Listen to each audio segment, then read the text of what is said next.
മിഥുനക്കൂറ് മകയിരത്തര, തിരുവാതിര, പുണർതത്തി മുക്കാല്.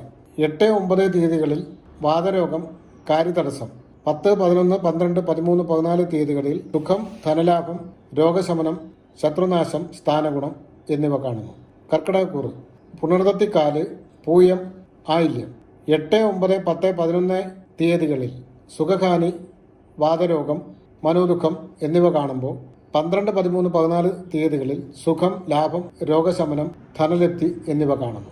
മകം, പൂരം, ഉത്രത്തിക്കാല് വരുന്ന ചിങ്ങക്കൂറുകാർക്ക് 8, 9 തീയതികളിൽ സുഖം, ധനലാഭം, കാര്യസിദ്ധി കാണുമ്പോൾ 10, 11, 12, 13, 14 തീയതികളിൽ സുഖകാനി, മനോദുഃഖം, കാര്യതടസ്സം, വീഴ്ച എന്നിവ കാണുന്നു.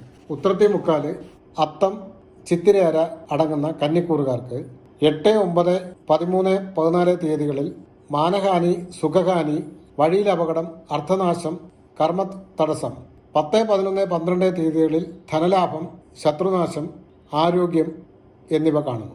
ചിത്തിരയര, ചോതി, വിശാഖത്തി മുക്കാല് വരുന്ന തുലാക്കൂറുകാർക്ക് 8, 9, 13, 14 തീയതികളിൽ ധനലാഭം, ശരീരസൗഖ്യം, കാര്യസിദ്ധി, ഭോജനസുഖം, വസ്ത്രലാഭം എന്നിവ കാണുമ്പോൾ 10, 11, 12 തീയതികളിൽ കർമ്മതടസ്സം, മാനഹാനി, അർത്ഥനാശം എന്നിവ കാണുന്നു. വിശാഖത്തിക്കാല്, അനിഴം, കേട്ട ഉൾപ്പെടുന്ന വൃശ്ചിക രാശിക്കാർക്ക് 8, 9, 13, 14 തീയതികളിൽ ധനനാശം, കർമ്മതടസ്സം, മാനഹാനി, ധനനഷ്ടം, ദേഹദുരിതം എന്നിവ കാണുമ്പോൾ 10, 11, 12 തീയതികളിൽ ഭോജനസുഖം, വസ്ത്രലാഭം, ശയനസൗഖ്യം കാണുന്നു. മൂലം, പൂരാടം, ഉത്രാടം കാല്.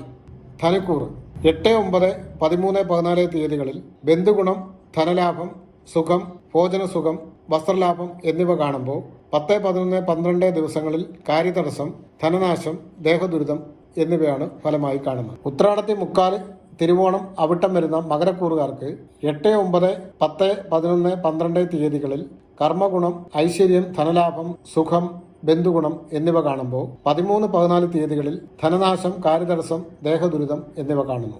അവിട്ടത്തര, ചതയം, പൂരിട്ടാതി മുക്കാല് വരുന്ന കുംഭക്കൂറുകാർക്ക് 8, 9 ബന്ധനഭീതി, ഉദരരോഗം എന്നീ ദോഷങ്ങൾ കാണുമ്പോൾ 10, 11, 12, 13, 14 തീയതികളിൽ ഐശ്വര്യം, ധനലാഭം, കർമ്മഗുണം, സുഖം, ബന്ധുബലം എന്നിവ ഫലമായി കാണുന്നു. പൂരിട്ടാതിക്കാല്, ഉത്രട്ടാതി, രേവതി വരുന്ന മീനക്കൂറുകാർക്ക് 8, 9, 10, 11, 12 തീയതികളിൽ കലഹം, മനോദുഃഖം, ഭീതി, ബന്ധനം, ഉദരരോഗം എന്നിവ ദോഷമായി കാണുമ്പോൾ 13, 14 തീയതികളിൽ കർമ്മഗുണം, ഐശ്വര്യം എന്നിവ കാണുന്നു.